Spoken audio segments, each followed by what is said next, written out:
In the kingdom of Pharaohs, which is ruled by magicians, a long battle of royal succession war is currently brewing. However, tonight, it will finally reach its end.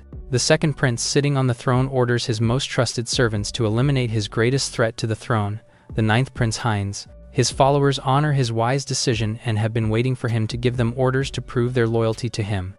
The prince then commands them to raid Heinz's residence at the detached palace and kill all his guards and servants and leave no traces or proof. One of his followers calls for his attention, stating that he feels another presence and it feels dangerous.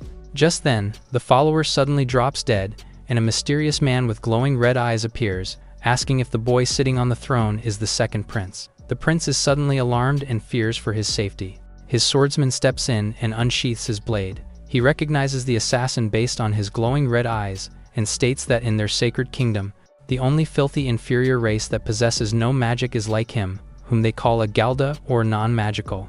Disgusted by his presence, the swordsman swings his blade toward the Galda. However, even without magic, the Galda, whose name is Van, still manages to defeat the swordsman. He uses the technique Fatal Strike against his enemy and hits the nasal bone at a specific angle, creating injury to the brain. When this happens, being a magic user will not really matter, since after all, they are still humans who can die from major injuries. He now stands against the mage, who casts a spell to eliminate him. However, Van is faster than the mage and manages to give him a kick and break his jaw in the process. As a result, he has dislocated his maxilla suture, making the mage writhe in pain. He then mocks the mage for taking his time to chant. He then leaps and gives the mage another attack, effectively defeating him. The prince is shocked that he managed to beat his swordsman and magician even without magic. Van points out that non-magic users like him can definitely win against magic users. Enraged, the prince asks if he is an assassin hired by Heinz. He admits that he is an assassin, but he is not hired and is simply doing it as a favor for a friend. The prince refuses to believe that he is a friend to royalty and mocks his origin and kin. Since he is a non-magical user, he is nothing but scum and livestock, and can never be a friend to royalty. As he moves away from Van, he asks how much he was paid and offers to double or triple it for his loyalty. However, Van chooses to end his life for mocking the non-magical users. Soon the second prince's death is announced as death by illness. The funeral is conducted solemnly, and the long palace intrigue ends. Elsewhere, Van visits his good friend, the ninth prince, Heinz. The prince thanks him for eliminating his brother for him, since because of it he will definitely become the next king.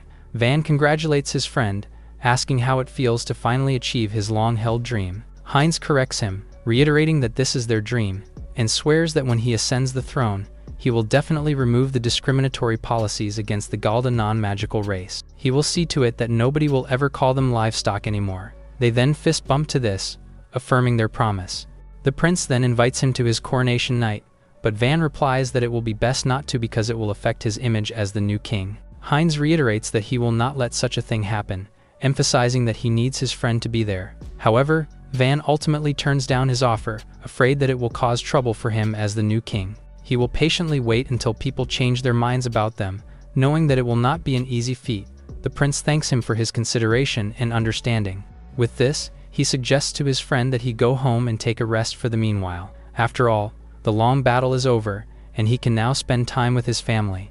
Van smiles at the idea and thanks his friend for letting him have his vacation. Later, Van is taking a rest at his dwelling and cleaning his body. He then goes to his old study and sees the books piling up on one side of the room and the stand-ins he used for training, all covered in dust.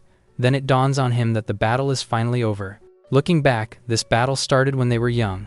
They both dreamed of a whole different world. Because of this, he became an assassin that no one would ever detect because of his lack of magic. Heinz reminded him that their road to change would not be easy. They would be up against powerful swordsmen, mages, and magical warriors. The prince also pointed out that him being a Galda posed more disadvantage and doubted if he could really win against masters who perfected magic. Confident with what he could do, Van stated that he would learn magic too, which the prince found impossible. If he could not use it, then he would be the best person in the world to know magic and use it against the magic users. He planned to use martial arts to overcome his lack of magic. Heinz smiled at him because, since he is Van, he knew that he could do anything if he set his mind to it. At present, Van feels nostalgic as he flips the pages of an old magic book. He puts it back on the pile again and mutters that it was really a long battle. Later, Van is on his way to his home and is trying to buy some fruits for his little sister. He is about to pay for the fruit, but the shop owner notices that he has red eyes. He points at the anti-Galda poster at the back and states with disdain that he does not sell to scums like him. As retaliation, he snatches his copper coins back. The other shop owners then start to notice him as well and express confusion about his presence in the royal capital. They treat him like someone with a contagious disease, afraid that if they come close to him, they will lose their magic as well. The ancient kings have decided that the Galda or the non-magical race will serve as livestock for the Alkasol or magical race. This gave birth to the differences in systems and evaluations based on magic quantity. Because of the divide, the magical race started to exploit the non-magical race. They were used for life-threatening hard labor and as advanced troops in wars. The only equal to them is the heavy taxation. But whenever there was social unrest and threat of monarchy overthrow, the Galdas were the first ones being blamed, which resulted in their slaughter. Of course, the nation turned a blind eye to the unjust killings. Even the natural disasters that plagued the country were all the fault of the non-magical folks. Their unfair and inhumane history makes Van sick, and as he walks around the capital being cursed by the people, he wonders if there will be a time when his kin can live with smiles. Just then, he sees a girl stumble on her feet. She starts to cry while Van is trying to help her. She looks at him in the eyes and sees the red glowing orb. Instead of getting terrified, she sparkles in childish innocence and blurts out that they look so cool, which surprises Van. She runs back to her playmates and thanks him for helping her. Van hopes that someday magical and non-magical humans will join hands just like him and Heinz did. Together, they will definitely change the country. Later, as the night deepens, Van finally arrives at his village after 10 years of being away. He wonders if his family will be glad upon seeing him. He remembers that his mother used to tell him that he must bring a wife with him when he goes back to their village. She reminded him that if it gets tough, he could always come back home. Lena, his sister, promised that if he did, she would cook the mushroom soup he liked so much. They all hugged him and gave him a trinket that would remind him how much they loved and cared for him. However, to his utter horror, his village is being engulfed in huge fire. Van immediately leaps into action and checks if anyone is injured. He then sees a man on the ground and checks if he is still breathing. But then from a distance, he spots more people hurt. As he slowly sinks in despair, he wonders if this is all because of a bandit attack and that this is far from what they usually do. Extremely worried, he runs to his home to check on his mother and Lena. As he frantically runs, he desperately wishes for them to be safe and alive. After all, the reason he has kept fighting all these years for equality and fairness for the Galda is because he wants them to have a normal life. However, he is too late. He sees his mother tortured, dead, and dangling from a tree. While his heart is breaking, he hears his sister's faint voice calling for him. He sees her tortured as well, her body full of injuries. As she is dying, she tells her brother to escape because there are people looking for him. He contemplates if they could be remnants of the second prince's faction. Seeing her struggling, he tells her not to talk anymore and promises to bring her to safety.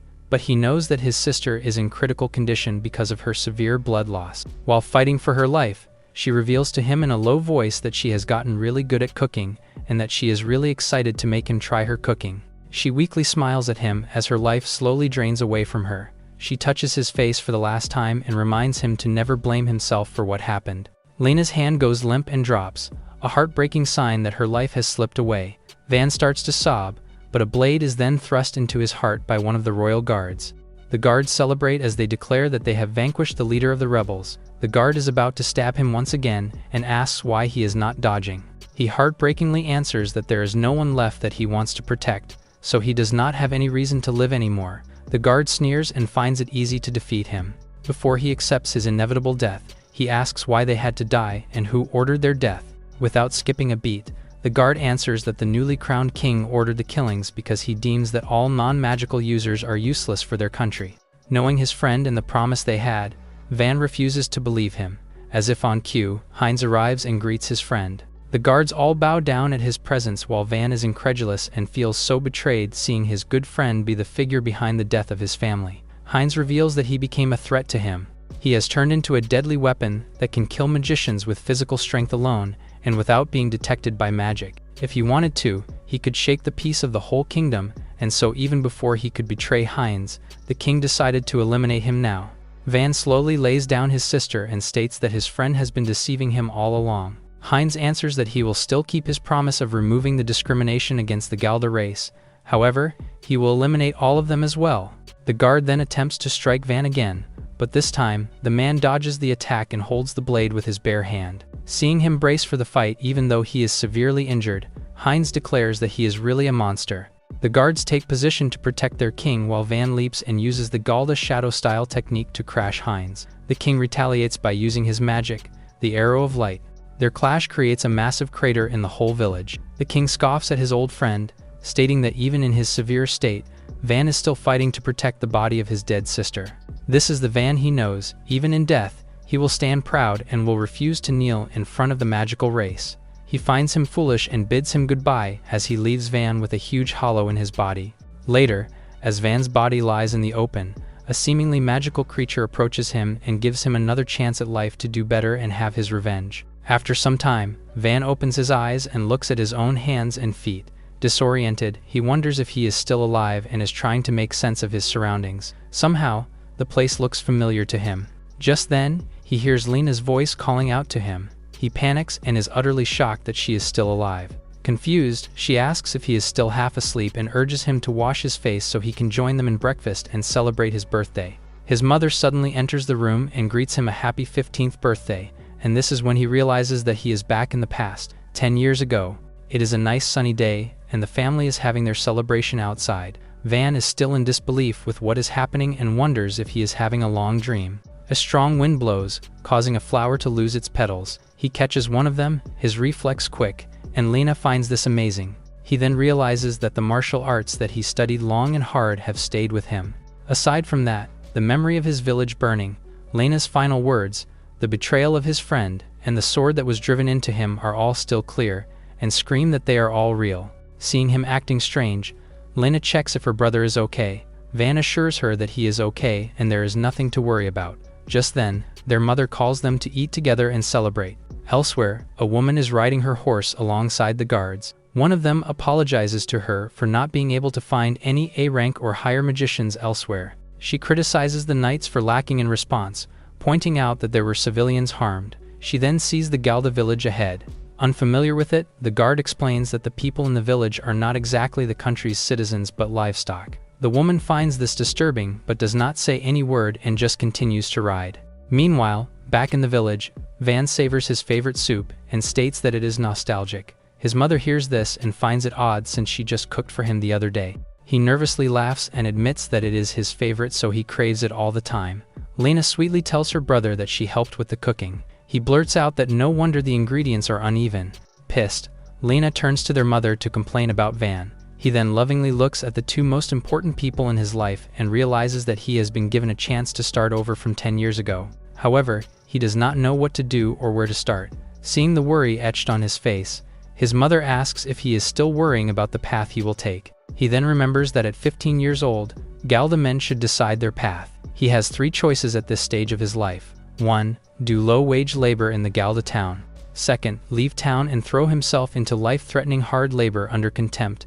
And lastly, become a mercenary. While Galda have no magic power, many of them possess strong physical bodies. Also, due to their nature of not being detected by magic, they can serve effectively as scouts or spies. When the kingdom is under war, the Galda mercenaries are the first to be deployed to the front lines. They are treated as someone they can easily discard and as effective pawns for the army. But if ever they survive the war and the missions, they are guaranteed a high compensation.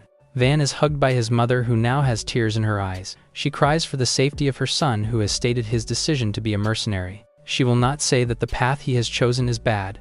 After all, the reason that they can eat now is because of the fortune that her husband earned on the battlefield. But since they are talking about her only son, she cannot help but worry. Many of the Galda men decide to be mercenaries to earn fortune even though they know that it is a dangerous life. He had chosen this kind of life too in his previous one and met Heinz. At present, as they happily continue the celebration, the bell of the village echoes, signaling distress.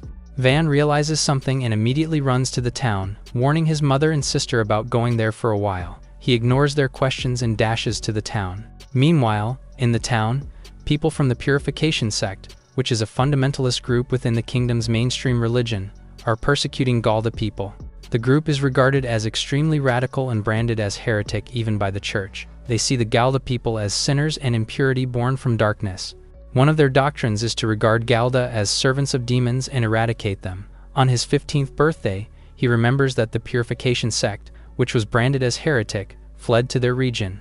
Autonomous region in name only, they have low security, and the sect easily managed to conquer the town and commit every atrocity in the name of purification.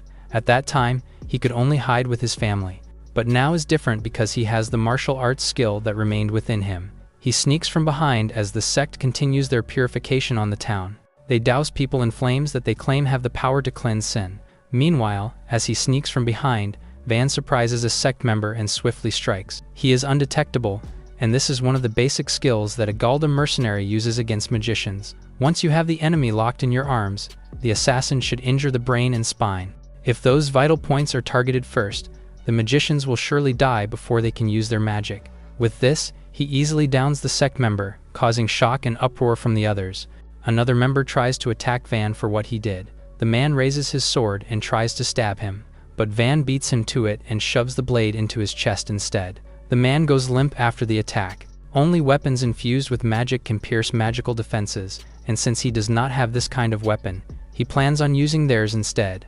Another sect member attempts to use magic against him, but Van is much faster. He uses his agility to strike the man first, causing him to drop his staff. While the man is still vulnerable, he attacks again, ultimately defeating his opponent. He then directs his attention to the 3 remaining members and plans to finish them once and for all. Suddenly, a voice echoes ordering him to stop. He then looks at another sect member and sees him dragging a woman with him while holding a weapon. He tells Van to kneel or else he will slay the woman. Van is conflicted and realizes that there are more sect members than he anticipated. He tries to stall and delay the situation, but the sect member threatens to kill the woman again. He finally gives in and raises both his hands, showing that he is surrendering. Now in the clear, the man calls the other remaining members to beat the boy up. The man holding the woman tells them to stop playing around and kill the boy already. However, they do not agree since Van killed their comrades, and so they plan to make him suffer more before eliminating him for good. But the man still urges them to finish it since the kid is giving him a bad feeling. Since the other members still do not agree, the man frustratingly shoves the woman aside and steps in to kill Van instead. Just then, the woman earlier arrives and uses ice magic on the sect member and freezes him on the spot. Her presence speaks volumes and has the guards escorting her. She warns the man to not move carelessly because if he shatters, she would not know how to fix him. She then declares that she is there under the kingdom's orders to pursue the purification sect and place them under arrest. Van is shocked because in his previous life, it should have taken much longer for the reinforcements to arrive from the capital. The woman encloses them all inside her ice, effectively putting them under her restraint. The man tells the other members to free themselves and kill the woman, but to no avail. She then orders the guards to confiscate the sect members' weapons. Later, as the guards carry the frozen sect members, the woman confronts Van. She finds it interesting that he was able to take down 3 purification sect magicians all by himself. It looks like she has something to say about his ability, but chooses to thank him instead. She points at the dead flame magician who could have turned the entire town to ash if he wanted to. She was initially thinking how to deal with the man. It is not like she could not defeat him if they had fought, but she preferred to avoid casualties as much as possible. With this, she admits that Van taking the man out with a surprise attack was a huge help and that they did avoid having casualties. Hearing this, Van realizes that the kingdom acted faster because he had defeated the flame magician. She then asks him what he wants for a reward. However, he turns down her offer and tells her that she was the one who saved his life. He even thanks her to show his gratitude and sincerity. Impressed by him, she extends her hand asking for his name. Van states his name, and the woman introduces herself as Helen. She then invites him to come with her to the Magic Academy, which shocks the boy. The Magic Academy is a boarding school established by 3 nations for the purpose of recruiting talent, whether the person is a commoner or a foreigner. One can enter the academy as long as they pass the entrance exam. Van has heard about the academy before in his previous life. Most of the heroes and magicians were academy graduates, and so he is confused why she is offering such a good deal. Since there are royal guards around, Helen tells him that they should talk privately and grabs his hand to bring him to a quieter area. She smiles at him and admits that this is her first time in the area and so he can tour her around too. Later, they arrive at a serene lake where no one can overhear their conversation. She looks around and asks if no one will know if someone has died in the area. In a surprising move, she casts her bow and arrow made of ice magic and points it at the boy. He then swiftly goes around her back. She is surprised by his agile move, especially when she discovers that he did not use magic and only his pure physical technique. He managed to break her line of sight and step into her blind spot. He grabs her hand but eventually lets her go, realizing that she is just testing him since he did not sense any killing intent. She laughs at his statement, impressed that he seems to have many experiences when he is still so young. She admits that she likes testing things, and now that she has confirmed that he has the power to fight magicians with physical technique alone, she has this sudden thought that he might be able to change the Galda's current situation if he comes to the academy. He pauses for a while and realizes that she is talking about the knighthood. She confirms this and states that she is confident that he can be eligible for academy knighthood. A knight's honor is a system that rewards students who achieve exceptional results while attending the academy. Recipients of knighthood, regardless of their original social status, gain the right to establish a new noble house in the kingdom. The territory granted during knighthood is usually land connected to the recipient, which means Van could even be granted Galda Town if he earns the title. This was never an option for him before. Unlike his former self, he has not yet passed the age required to take the entrance exam. However, he has 3 questions. First, the exam requires a recommendation from a kingdom noble. Before he even finishes speaking, Helen immediately volunteers to write one for him. Second, he asks whether he can still receive knighthood even though he has no magic, since such a case has never happened before. While this is true, those who earned knighthood in the past all shared something in common. They transcended tradition and reached a new principle of magic, from the discovery of magical medicine to breakthroughs in magic circle research. Using magic is not the only path. After all, subduing magicians without relying on magic power is also considered a great achievement, and his unique ability certainly fits that idea.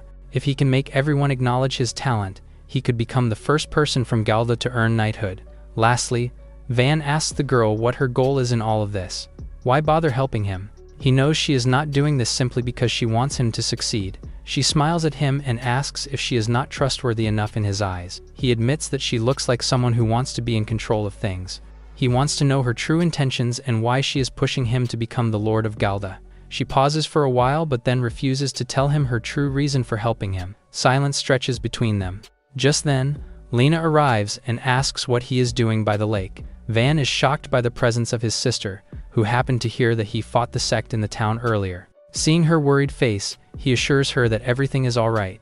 As tears are about to fall from her eyes, she hugs her brother tight and buries her face in his chest. She states that she and their mother are all worried about him. Helen tells him that he does not have to trust her for now, but if he accepts knighthood, he will have the advantage to protect his mother and sister, aside from the honor he can give their village. After his talk with Helen, his mother confronts him about fighting the purifiers. She looks shocked and afraid for his safety at the same time. However, when she hears that people were thanking him for saving the town, she feels nothing but proud, thinking that he is really his father's child. She praises him for doing good and helping people. They then talk about the academy too, where the 2 women are shocked to hear that he wants to study at a school in the capital. He explains that even someone like him from Galda can enroll, and tells them about the reward he can get once he gets the recommendation from a noble like Helen. He then tells them his decision to enter the academy. They are so shocked when they learn about his decision, knowing that the school is only for those with magic. He clarifies that he will still be recognized inside the school and wants their race not to feel inferior to magic users anymore. He thinks for days about the right answer to his dilemma. In this lifetime, it will not make sense to be an assassin again because it only happened when he teamed up with Heinz, but in this lifetime, he will definitely not team up with him. But he also realizes that he cannot take the kingdom on his own without a plan. He does not know Helen's true intentions yet, but if he takes her offer, it could really help him take a different route than he did in his previous life. Since he has died before, he has more courage now to take risks. If there is even a sliver of hope, he will take it. With a determined face, he tells his family that he will definitely erase the discrimination against their race. For a moment, his mother sees a glimpse of his father in him. Seeing that they both have the same determination, she knows that she cannot stop him. A small tear falls from her eyes as she states that being stubborn runs in the family, and that she knows he will do the right thing and does not doubt him. He thanks his mother for supporting his decision, but she turns serious and asks him if he has already figured out how he will pay the school fees. He panics as he completely forgets about that part of going to school. She sighs deeply and states that she will figure out a way to support his needs at school. Hearing this, Lena volunteers to work as well to give her brother money for school. He stops them from thinking of working for him and starts to worry about his situation, realizing that there is no well-paying job in Galda that he could get. However, soon, the problem with money is solved when Helen gives him the reward money that he got from defeating the purification sect, so now money is not a problem for him to enroll in the Magic Academy. Weeks pass, and Van is now ready to live his new life in the city. His mother reminds him that he will meet people who will mock him for being a Galda, but he has to endure without feeling inferior. She wants him to live with dignity since he is her pride and joy. Van promises to do his best. Lena interjects and tells her brother that when he comes back, she will make sure to cook him his favorite mushroom soup. He ruffles his sister's hair, saying that he will be back soon. He waves goodbye to his family, thinking that this time, he will definitely keep his promise. Later, he finally arrives at the prestigious Magic Academy. Many young candidates are coming to the academy, like Van. A young man approaches the guard by the entrance, and he introduces himself as a noble from the Hohenberg family who was recommended by his father. The guard bows to the lad and permits him to go inside. Another candidate with a recommendation also approaches the guard, and she gets bowed to and is permitted inside, too. It is Van's turn to walk to the guard. He is shocked as he gets yelled at by the guard for approaching the academy. The onlookers see his red eyes and instantly judge him as filthy for being a Galda. Van tells the guard that he did not do anything wrong and just wants to take the exam. The guard tells him that he does not know where he is. Van retorts that anyone can take the exam regardless of status. The guard points his spear at him and tells him that he is acting above his station. Despite a blade being pointed at his neck, Van is more annoyed than scared. He looks at all the witnesses and can tell that he can't take the exam if he causes a disturbance in any way. Another older guard steps in to tell the other that he cannot cause violence in front of the exam candidates. Van feels relieved that someone reasonable showed up. Unfortunately for Van, the older guard calls him deluded for even trying to get an exam. The older guard tells him that while the academy does not discriminate based on student status, the exam still requires a recommendation from a kingdom noble. Van shows the guard the letter of recommendation. The old guard looks closer and sees that it even has the kingdom noble's seal attached to it. The other guard accuses him of forgery and tries to take the letter from him. Not wanting him to take it, Van slams him to the ground. The older guard asks why the other suddenly fell down, as he and the others did not see the attack. One of the examiners, Klaus, appears to ask what is happening. He commands so much respect that the guards kneel before him. The guards tell Klaus about Van, so the instructor asks who he is. Van introduces himself and tells him that he has been recommended by Helen Steinhartz. The mere mention of Helen's name shocks everyone. Klaus reads the recommendation letter carefully. He determines that it legitimately came from the Steinhardt family. Klaus apologizes for the way the guards treated him and permits him to enter. Everyone is whispering in shock as they are intrigued that a member of the Steinhardt's family has recommended a Galda. Inside the campus, Van sees that the other examinees are elite people. He recognizes one boy as the future master swordsman, Date. He looks around at more candidates and recognizes them as future elite magic users. He remembers how they became heroes of the kingdom while he remained in the shadows. He recalls how they became mere lackeys of the second prince because of the struggle for royal succession. The night he killed them is still clear in Van's head. He now sees that he needs to compete with the people in the spotlight in his next life. He is confident that if he can go toe-to-toe with the stars, then he might be able to change the kingdom. One of the candidates, named Falk, approaches Van and tells him that he has no right to stand so calmly in the academy. Van replies that standing around is not a crime. Simply saying this insults Falk, who goes on to say that a Galda like him has no right to be in the academy. Van thinks about how it would be very easy just to bow his head to escape trouble. He, however, remembers how his mother told him not to feel inferior around people. He also remembers his previous life when Heinz told him to never bow his head if he wants the day of equality to come. Falk feels insulted that Van doesn't seem to be listening to him and picks him up in the air like a child. Van warns him that it was he who struck him first. Van grips Falk's wrists, making the bully go to his knees. Van explains that he is using his opponent's own force against him to manipulate his movement, and that it is the same technique he used on the guard earlier. Onlookers see how Falk goes to his knees. To add to the humiliation, Van smiles and offers to help him up. Falk slaps his helping hand away and then activates a magic circle to get ready to attack Van. A commanding voice is suddenly heard to tell Falk to stop. It is revealed to be Heinz, who acts like an angel who advises Falk not to antagonize people simply because they are Galda, since they should always strive for peace. Falk bows before Heinz and apologizes for his behavior. Heinz tells him that he does not need to be so formal and asks him to treat him like any other exam candidate. Van is shocked that he is looking at Heinz in his younger state. The candidates recognize Heinz as the 9th prince, and they are impressed by his humility to take the exam like everybody else, as well as how he shows tolerance towards a Galda. Van now recalls that Heinz told him once that he used to attend the academy. Heinz sees Van and offers a hand in friendship as fellow exam candidates. Van thinks about how welcoming his smile is. He can no longer look at it the same since he now knows the true dark figure behind it. Van would like to kill him right now, but he tries to control his rage and focus his sights on why he came to the academy in the first place. He turns his back away from Heinz and tells the prince that he did not come to the academy to be friends with him. The dumbfounded Heinz lowers his hand. The onlookers think Van is acting rudely and are not surprised based on their perception of how Galdas are. Falk is one of the onlookers, grinding his teeth at Van. Klaus appears to tell the candidates that registration is now closed. He says he will guide them to the exam venue known as the Shadow Forest.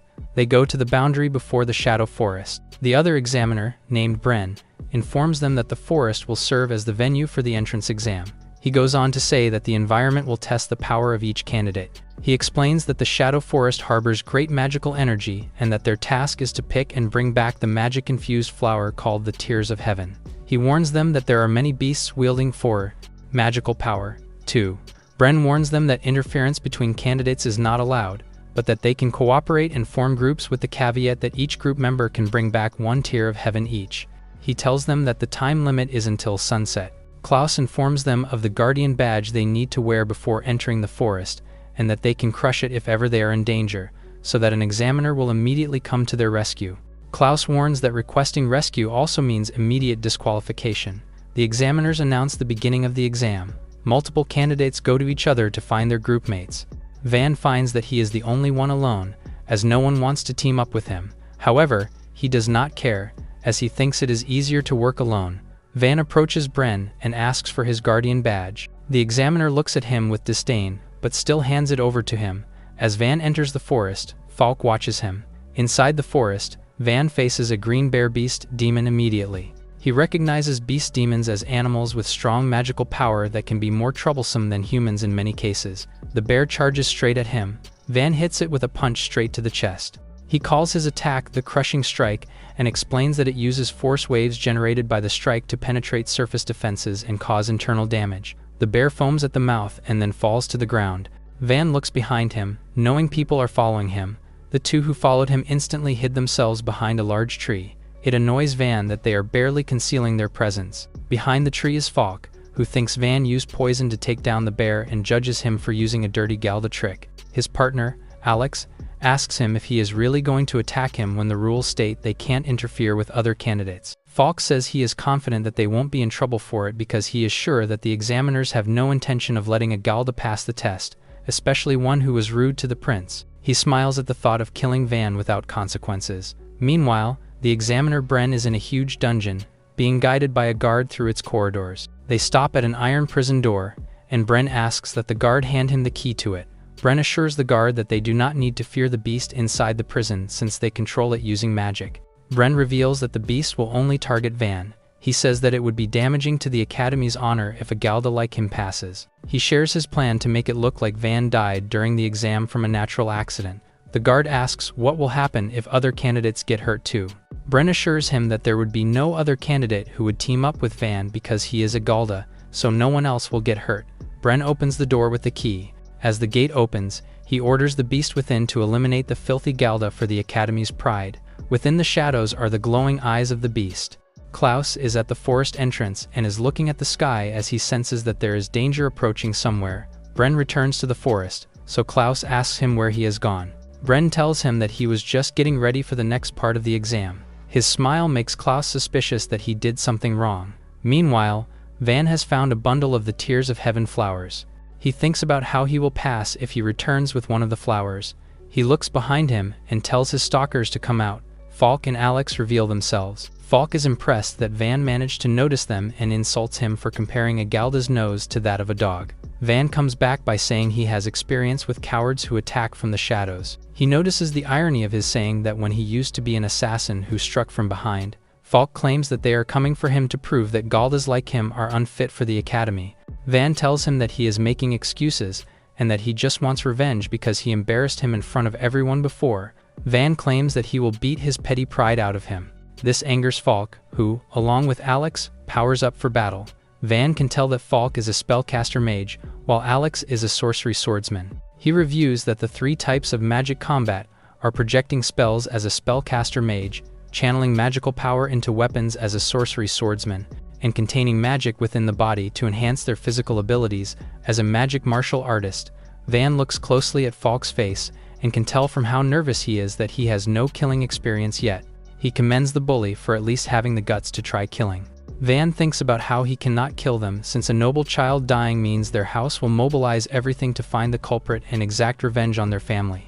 Aside from that, Van decides he will live a life in the light this time around. He decides that he will not kill them, and instead will make them admit defeat by breaking their spirits. The more Falk looks at Van's red eyes, the more he hates him. He summons a strong slash of wind towards Van's direction.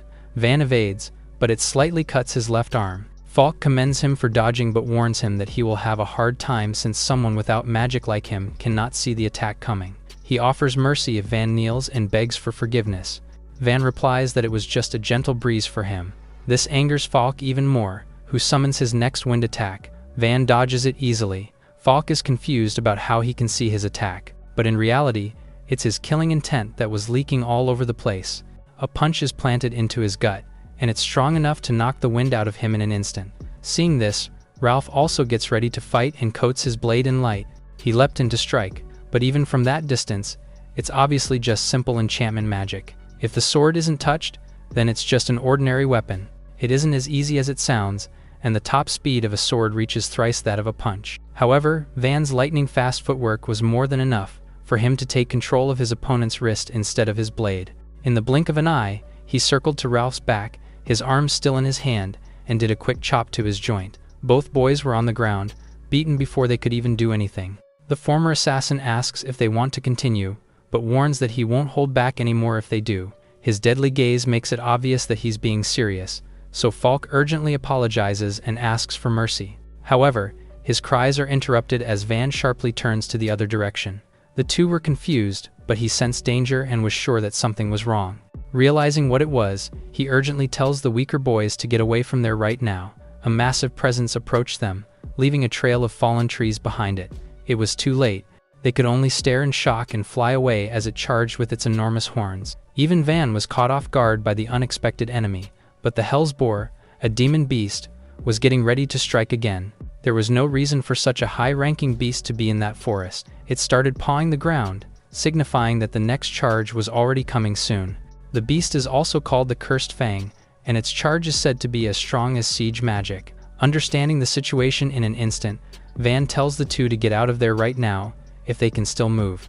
Ralph was in a daze, but Falk says it's no use anymore. The charge from earlier wrecked his ankle, and the swelling indicates a major fracture. Standing was all he could manage. Carrying him would make them too slow, and against the Hellsboar, that spells death. What's more, the enemy has a habit of relentlessly pursuing, once it's marked its prey.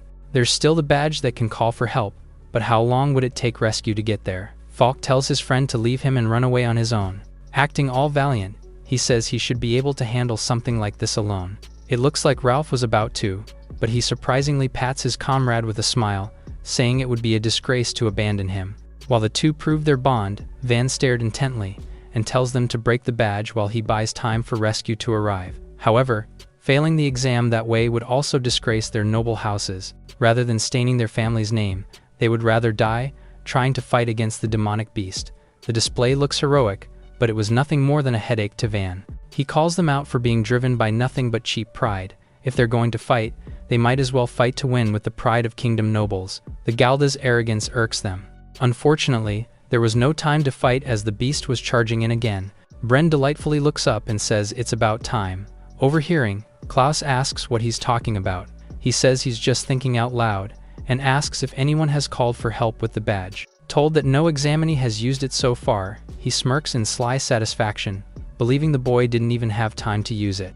The exam candidate's belongings were collected before it started, and Klaus retrieved a particular bag among that pile. Unbeknownst to the others, he had the Hellsboar memorize the scent and turned it into a target. Considering its strength, the job must already be done, and all that's left is to wait for news. The evil proctor chuckled on his own. Back in the forest, the boar snarled and pawed the ground once more. As expected, it charged at its enemies with all its power. Van intends to stop it to create an opening, while the others hit it with their strongest attacks. Falk complains about the Galda giving them orders, but there's no time to argue as the beast was going to kill them all. The young man reacted and moved in to meet it before building enough momentum. Flexing his hand, he uses a crushing blow strike and plants it at the monster's head. The force sends shockwaves throughout the area, making the examinees drop their mouths in awe. It's a technique that targets the point, where an enemy's motion of attack originates. When anything with 4 legs strikes, the first thing that moves is its head, just like the boar. Despite hitting that point, the boar just roared, completely negating the damage. Van's current strength is too low, due to the loss of muscle mass and body weight from regressing. He signals at his peers who were waiting behind. Falk, despite his pride, obeys and unleashes his rending wind at the enemy's massive body. Meanwhile, Ralph also struck, leaping high up to swing his enhanced blade at it. Like the others, his weapon just bounces off the thick fur that's left everyone's attacks useless. Instead of being damaged, the boar seems to have been angered even more. Van orders everyone to get down, and they barely escape with their lives as the enemy plowed through the forest and sent them flying. It hurts for sure, but at least they were still alive. Falk deflected it slightly with his wind, but there surely won't be a next time. Ralph wonders if this is the end for them, as his sword couldn't even get through it all. However, Van refused to give up and just says that they're going to do it one more time. They couldn't believe his confidence, but he just assures them that they're going to finish it off for good. Falk protests the idea and reiterates that none of their attacks even remotely worked. He's then told to mix rocks into his wind to increase its killing power. On the other hand, the others advised to thrust a single point in his blade through the beast's ribs. They question what he was doing. Van should understand that they can't win, and that he can escape by using the injured ones as bait. Considering how they tried to kill him just now, he should have no reason to hold back. Fortunately for them, he isn't interested in petty revenge. His goal is for his family and the entire Galda population to be recognized as part of the kingdom. With that said, he can't abandon comrades from the same country. They're struck by the valiance and heroism in his words, and they can't help but think back to the pathetic times they tried to oppress the young man. Falk grit his teeth in pure regret. Not caring about the emotional moment, the Hellsboar charged at them again, and Van signals everyone to fire. Following the signal, Falk cast his ability and unleashed a huge torrent of wind, mixing dust and rubble into it. The dark gust infused with sand and gravel assaulted the demon beast and successfully blocked its vision. Now, Van was free to leap towards the target safely. He aims for the thick fur on its back and gets a good grip. The shoulder blades of quadrupeds differ from humans as they aren't directly connected to the spine. This creates a flexible range of motion in the forelegs, but weakens their stability against unexpected force. Using Harmony Technique rotation throw, he flips the beast around and slams it to the ground. The unexpected move stuns it for a moment, making the perfect opening to thrust at the base of its front leg, where the heart is located. Ralph raised his enhanced blade above the target, but seeing the boar's eyes made him hesitate. Convincing himself and gritting his teeth through it, he drives the blade in, with a loud war cry. It looks like they actually won against it, but Van knows better than to believe that right away. While the blade did pierce through its flesh, it missed the target's thick and beating heart. Beating stronger, the Hellsboar unleashed its destructive roar, sending insane shockwaves throughout the forest. Only a few possess this special ability that releases a magic-infused roar that knocks everything around it. The young examinees were sent crashing into the uprooted trees, and it felt like the roar wrecked their insides as well. Ralph couldn't even move and was close to death with ruptured internal organs. To make matters worse, the beast stood above him, deeming him the first casualty. He knew he was going to die. Just then, Van appeared between them, stopping the boar by holding its tusks in place. Using Harmony Technique, Spiral, he doesn't take the force head-on, and instead disperses it into the ground with a circular motion. The boar stood its ground, enraged, and refused to let the boy redirect any of its energy at all. Van considers using his last resort. He doesn't know how long his weak body can hold, but it's better than dying there. Again, he tells the others to run for their lives. They finally start to do as told, and scamper while the beast bears all its weight into the young man's puny body. Instead of pushing down, it knocks its head up and sends its enemy flying and crashing into a tree. The others worry and try to rush to him, but are told not to get any closer. With empowered legs, the raging Hellsboar charged at the unmoving young man. While Falk ran to him, Van grit his teeth as he's forced into a decision. Starting an incantation, dark energy seeped out of his body as a demonic presence was released. However, something hit the boar before things got completely out of hand. It was knocked to its side, saving the target just in time. He recognizes the magic, and as expected, Heinz was there, saying it was a close call. The other two are shocked to find the prince there, and urgently try to get him out of the dangerous place. Unfortunately, his pride and sense of duty as a prince insists that he protect the members of the kingdom. They have mixed feelings about his presence, but are amazed by his principles. On the other hand, Van has seen this millions of times, and knows how Heinz captures the hearts of people with words and sends them to their deaths. Calling on to everyone, the prince encourages everyone to combine their strengths, but the former assassin flatly rejects it. The others are stunned, not expecting such brazenness against a royalty, even from him. Repeating his refusal, Van emphasizes that his power isn't needed in this battle.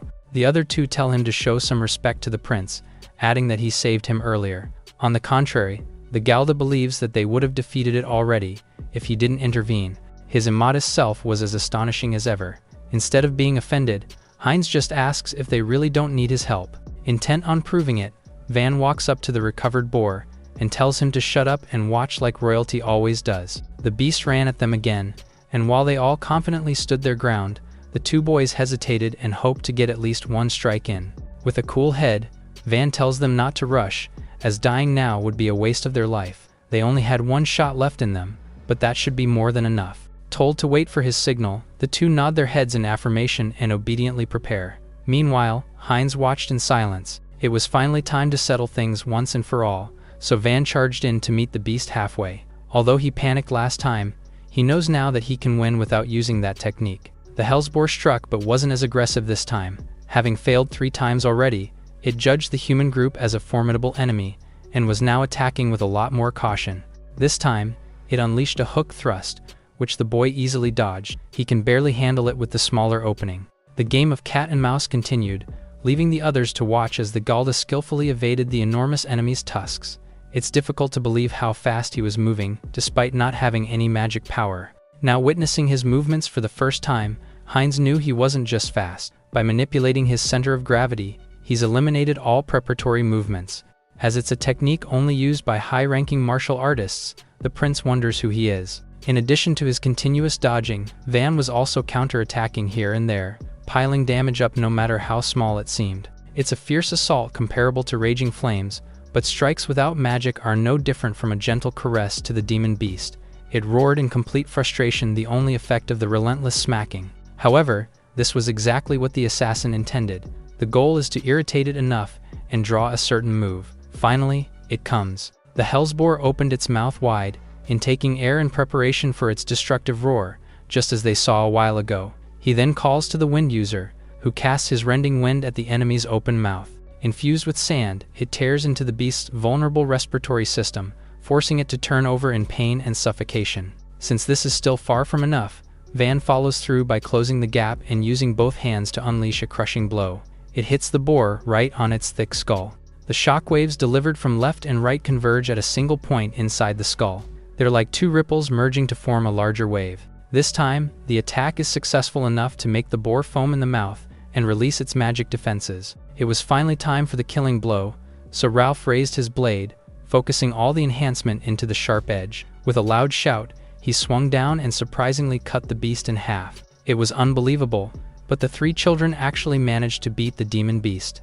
They then see Van rubbing the ground with his feet and ask what he's doing. Heinz's eyes open wide upon seeing this, but the young man ignores the question and just extends his hand to Ralph, praising him for a job well done. He accepts the help, saying he's okay, and sharing that he thought his organs were damaged. The roar is magic infused to scramble ear canals, but covering one's ears should negate its effects. It's something to remember, although none of them really want to fight the boar again. That said, the beast wasn't the true goal of the exam. Van gasped in horror, realizing that the battle destroyed most of the flowers thereafter. There are only 2 left in good condition. As they were warned, forming large groups would result in complications. It was a terrible ending, especially since they had no time left to look for more. The 2 boys looked at each other with understanding. They take the flowers and naturally hand one over to the Royal Highness. Giving it to someone who just watched looks like he's sucking up, but it's something a vassal must do. To Van's surprise, they hand the other flower to him, a hated Galda. Falk plays it cool, saying he just doesn't want to feel like he owes him anything. Recalling the moment earlier, he says his name isn't just Wind User and properly introduces himself. Ralph does the same and tells him to remember them. It's the first time he's experienced such kindness from peers, but Van reached out with a smile. That said, they'll never meet again anyway, if they fail the examination. Hein's voice comforts them, saying there's no need for that. They see the prince kneeling over the fallen flowers with a gentle touch. Smiling, he infuses them with his magic and brings them back to life. Eyes sparkle upon witnessing the amazing power of light magic. Handed the flowers that seemingly bloomed after basking under sunlight, the boys thanked the benevolent prince. The scene was uncannily familiar to Van. Just like that, the treacherous royal's acts and charisma has fooled another set of followers. Nonetheless, the sunset was nearing, so it was time to return to the base of examinations. Not minding the blatant disrespect, Heinz calls to him and notes how he covered his footprints with dirt earlier. Van wonders what it's about, so he's told that it's an assassin's etiquette, where they hide tracks of their own technique. Based on the martial arts he used and the ingrained habit he acted on, the prince asks if the boy is perhaps an assassin. The question stuns the atmosphere. Heinz has a lot of enemies. The king has strengthened his rule by taking princesses from conquered lands as his queens. However, his mother, who became the fifth, was already a noble and was first queen of the Faranese kingdom. As such, his siblings and their mothers fear the probability of him rising to the throne. An assassination attempt might not be far off, which is also why he came to the exam alone. If the boy before him is their agent, then he must deal with it right now. Van was still silent. He realizes that he let his guard down after winning and ended up giving in to his old habits. Calling himself a former assassin wasn't exactly an option, so he has no choice but to play dumb. The young man chuckles and scratches his head, saying he has no idea about such things. Heinz wasn't one to fall for his tricks so easily, so Van switches it up and tells him to think how he wants to think. A tense stillness filled the air, and the weight of his words soon hit everyone there. Falk puts himself between them and tries to make him understand, but before anyone could do anything, they see the accused right in front of Heinz, holding his shoulder in the blink of an eye. The boy says he's kidding, and asks that he not make such a scary look. While the others tried to make sense of it, Van smiles, asks the prince to be understanding of a country bumpkin's lack of manners. The royal observed him silently. He showed an opening on purpose, but aside from closing the distance, he didn't do anything. Deep inside, the former assassin calmed himself as he lose his shot at knighthood if he acted hastily. Heinz doesn't mind his words and disrespect, but has one more question. He dials it back to the habit of hiding his footsteps, and again asks if he isn't an assassin. Van says it's a trick taught by Helen, who said it's essential for him who relies on hand-to-hand combat. It's a lie, of course, but he has no choice. However, the mention of the woman's name and recommendation shocks everyone, especially since she isn't just from any noble family. He thought she seemed high and mighty, but it isn't that simple. The ice flower is in the Academy's top 5, so it wouldn't be odd for her to know assassination techniques. What's more, the house has long served the kingdom, so she has no reason to plot against Heinz. Asked why someone like her would recommend him, Van just vaguely explains that she told him to take the exam. The prince explains that she probably intends to have him serve her house after graduating. In fact, he would have done the same, had he met the young man first. He waves the boy's shallow thanks off. Besides, if there is a plot against him, the more likely chance is for it to be the demon beast that would have killed him if he met it without them. Considering the three his lifesavers, the prince bows his head in gratitude. The two nobles are surprised by his humility and urgently accept, but the Galda looked away, saying he didn't fight for his sake. Falk was sick of his disrespect, and scolds the ill-mannered young man. Van shows defiance instead of seeking a reward and praise. To someone showered with reverence most of his life, Heinz takes great interest in such a man. The base of the examination was filled with applicants. Some have passed after bringing the flower back as instructed, while others returned empty-handed, heartbroken and wondering how to tell their families. The proctors were waiting for the prince and 3 more people. Bren found it odd, and questioned what was happening. Originally, the forest only had beasts under the prince's level, as he wanted to avoid injuries. However, the Hellsboar hasn't returned either, making him fear that something wrong has happened. People started to turn and gasp as someone appeared from the woods. Bren also looked, expecting the royal to be there. To his surprise, it's Van, who he believed should be dead from the demon beast attack. He's shocked, unable to comprehend why the Galda was still alive. Van's arrival shocks the entire grounds, especially Bren, who did something heinous to try and kill him. Klaus asks how it went, but the evil teacher slips and questions how in the world he was alive, making them wonder why he's acting like it's such a bad thing. He cleans up after himself, saying he's just impressed that he survived alone. Refuting it, Van gestures to the area behind him, and everyone turns to Falk and Ralph, who were hauling the Hellsboar's massive severed head across the ground. The evil teacher couldn't believe what was happening.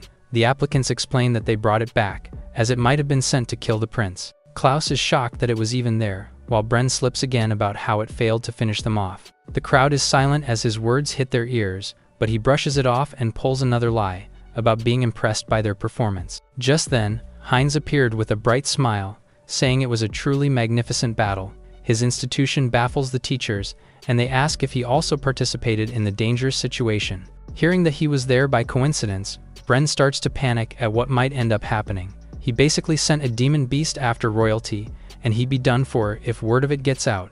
The prince asks if he's okay, as the teacher looked unwell. Brushing it off, he just praises Heinz for defeating something as strong as the Hellsboar. Piling it on, he raises his hands and cheers for the kingdom, but anyone could sense his shadiness. The young man reiterated that he was a mere spectator, and places the achievement on the three boys, more specifically saying that they all might have died if Van was not there. Mutters of disbelief erupt with the mention of the Galda, but Ralph supports him, saying he knows a lot about magic and is an amazing person.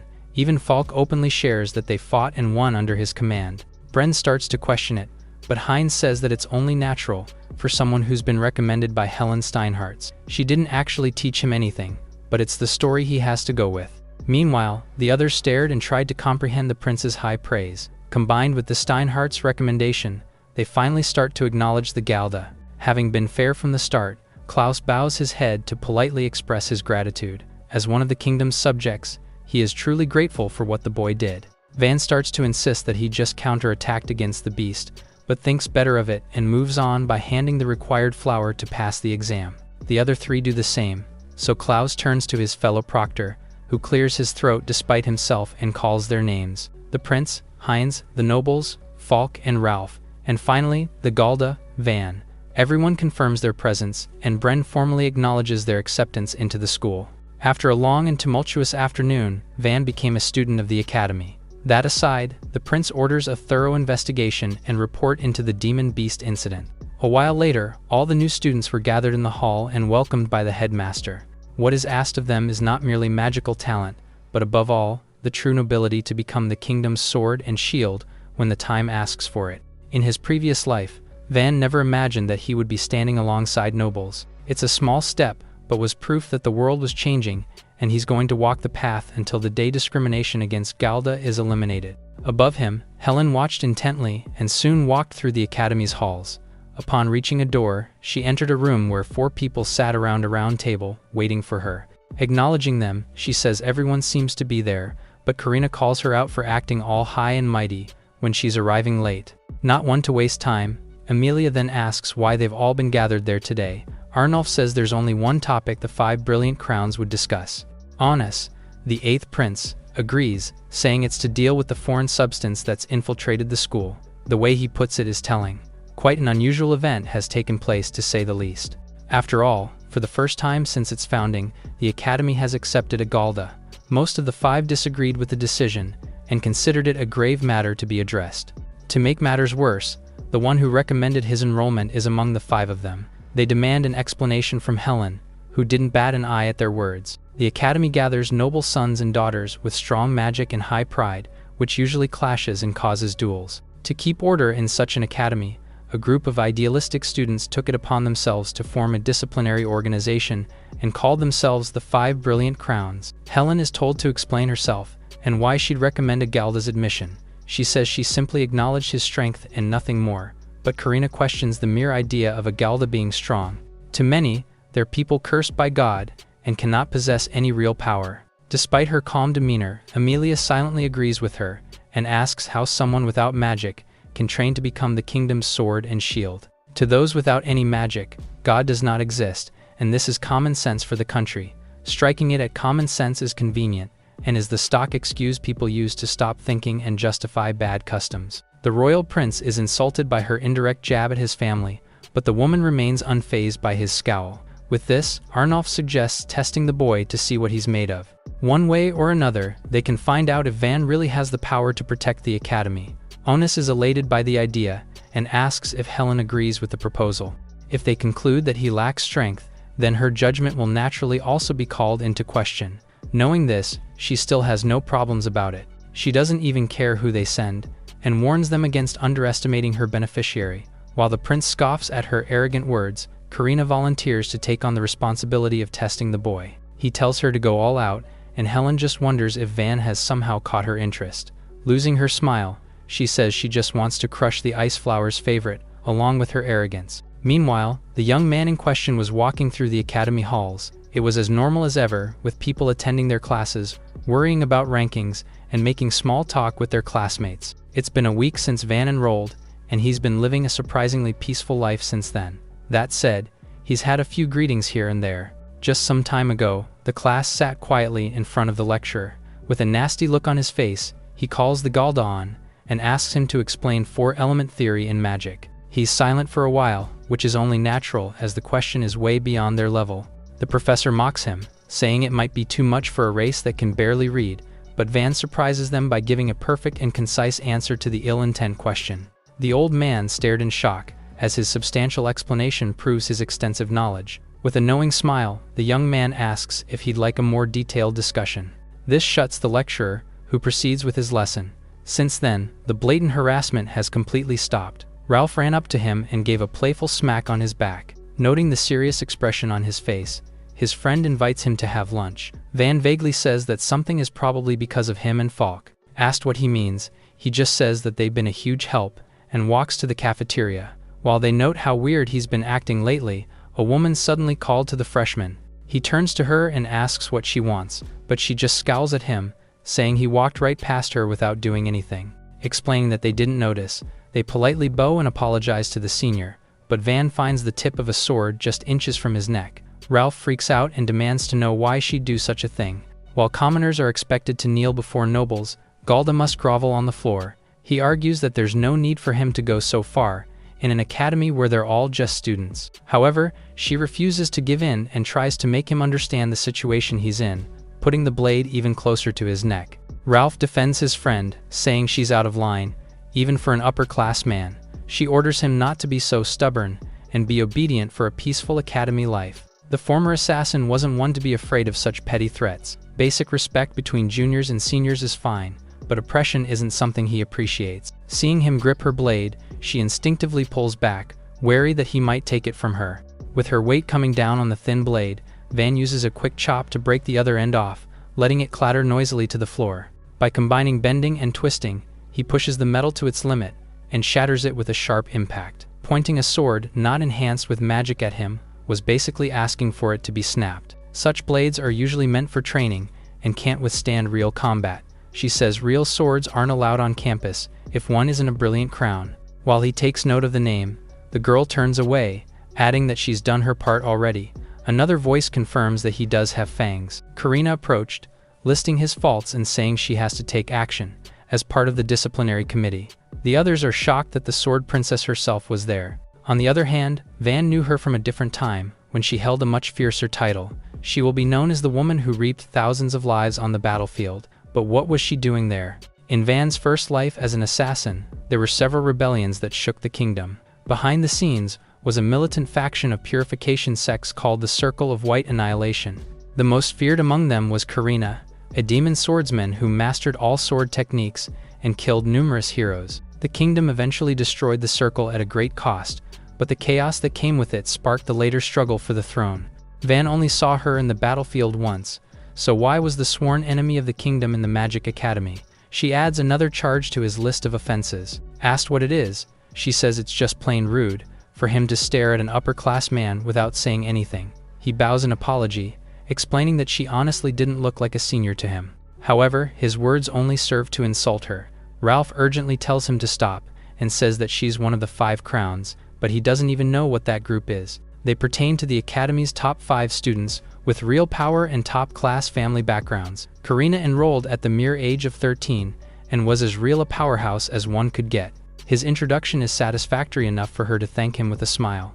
Van is surprised that someone like her was actually from upper nobility, and it must have been kept a secret after she became a rebel. Never in his wildest dreams did he expect to meet her in the academy. Perhaps this was a chance for him to stop the rebellion by killing her before she reaches the peak of her strength. It would stop the succession war before it even starts, and destroy Hein's shot at the throne. He stops his thoughts for now, and Karina adds yet another charge to his list. She sharply accuses him of thinking of someone else, when he's standing in front of her. Seeing her reach for her sword, he immediately puts his guard up. The blade is slowly unsheathed, reminding them that she's allowed to carry a real weapon. He recognized her stance. A surprise draw is her signature move, and her victims die so fast that they don't even see her blade. Ralph tells him to just apologize to avoid any further conflict, but Van just instructs his friend to stand back. Taking a fighting stance of his own, he says there's something he must confirm. His decision is mere foolishness to her, but he doesn't care about her opinion. The air was tense and still, and the onlookers couldn't even breathe from the anticipation of what's going to happen next. Karina moves past her target and completes her attack in the blink of an eye. The delayed impact hits Van, and the pain forces him to kneel to the floor, much to Ralph's worry. Meanwhile, the brilliant crown was silent. She surprisingly postpones his punishment for another time and walks away. After all, it'd be a waste to finish off a man like him way too soon. The two boys watched her leave in silence. While walking in the empty hall, the senior asks why they spared the offender. Karina suddenly fell to the floor, saying it isn't that she spared him. She was breathing hard. Instead of making any comments, she shows her chest, which was struck precisely during the exchange. This was a shocking turn of events.